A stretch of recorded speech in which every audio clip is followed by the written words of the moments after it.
Just a few days ago, Moonshot AI dropped the most powerful open-weight AI model the world has ever seen. This model is now going toe-to-toe and performing even better than some of the most advanced frontier AI models in the world, such as Claude's Fable 5 and GPT 5.6 Sol. So let's talk about what Kimi K3 is, what it's great at, and how you can start using it today. Kimi K3 comes from Moonshot AI, which is backed by Alibaba, Tencent, and Meituan. And they're one of the leading AI labs in China, alongside companies like ZAI, which released GLM 5.2 just a few weeks ago. Now, just to put how powerful Kimi K3 is into perspective, it has 2.8 trillion parameters. As of today, DeepSeek's flagship sits around 1.6 trillion, and GLM 5.2 runs on 744 billion. So K3 is roughly 75% larger than DeepSeek and close to 4 times the size of GLM, making it the largest openly released model in history. K3 also has a context window of over 1 million tokens, which now puts it on par with models such as Claude and GPT. It's also natively multimodal, which means it takes in text, videos, and images. So how do you actually use K3 today? There are 3 ways in, and none of them actually require any setup. The simplest is to go to kimi.com and to just start chatting with it in your browser. The second is the API, which is what you use when you want to plug in K3 into something that you're building. It costs $3 per million input tokens and 15 per million output, which is on par with Claude Sonnet 5, and 30% cheaper than Fable 5, which costs $10 in and 50 out. Third, if you write code, there's Kimi Code, which is their coding agent, similar to Claude Code or Codex. So let's look at the benchmarks. Let's start with the broadest independent one, which is the Artificial Analysis Intelligence Index, and it blends 9 tests into a single score for general capability. On that, K3 scores 57.1, which places it at 4th. The only models above it are Anthropic's Fable 5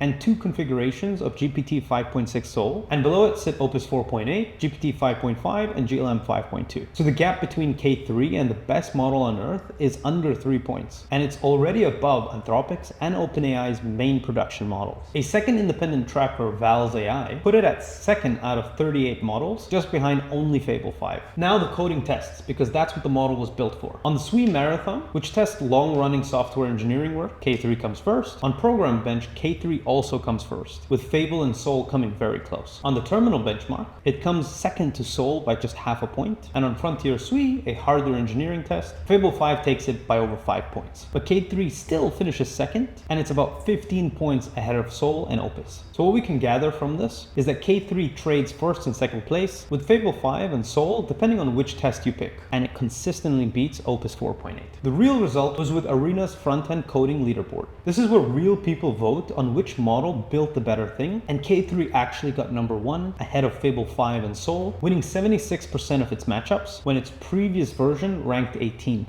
Not too long ago, the estimated gap between the best American model and the best Chinese model was 7 months. Look at where we are now. Fable 5, the most capable model in the world today, launched in early June. K3 landed 5 weeks later, and it's going toe-to-toe with Fable 5 as an open model. So the gap is really closing it. The second thing, a model this powerful being open weights changes the economics of AI for everybody. When a frontier model is free to download and 1/3 of the price to run, every other lab has to respond. So as a consumer, this is great because more competition means that you get more capability for less money. So that's a breakdown of K3 for you. If you enjoyed this video, make sure to subscribe to the channel. And if you operate a business and want to integrate AI systems into your workflows, book an AI opportunity audit with myself and my team. That's the first link in the description below. I'll see you in the next one.